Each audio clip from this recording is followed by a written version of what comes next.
Drammatico incidente nel pomeriggio di oggi in via Primo Maggio a Monfalcone.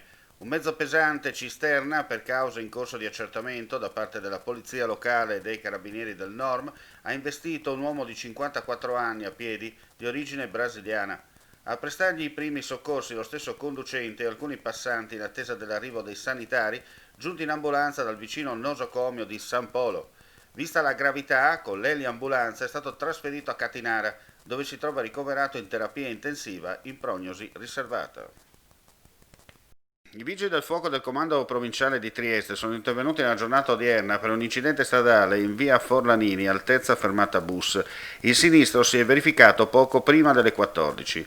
Per cause in fase di accertamento, una vettura è andata a sbattere contro la segnaletica della fermata dell'autobus, provocando il ferimento di 3 persone, tra i quali dei minori che in quel momento stavano salendo sul mezzo pubblico. Ferita anche la passeggera dell'autovettura.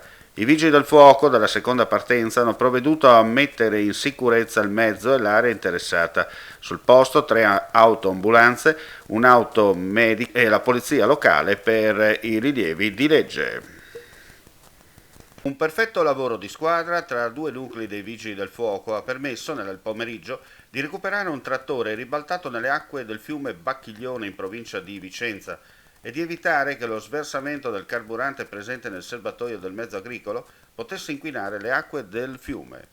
Mentre specialisti nautici predisponevano a valle delle panne assorbenti per contenere la perdita, i sommozzatori sono riusciti ad assicurare il trattore ad un escavatore che ha poi trainato a riva il mezzo agricolo.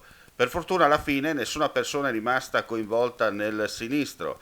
In corso le ulteriori verifiche per l'ARPA del Veneto sta monitorando minuto per minuto l'eventuale inquinamento.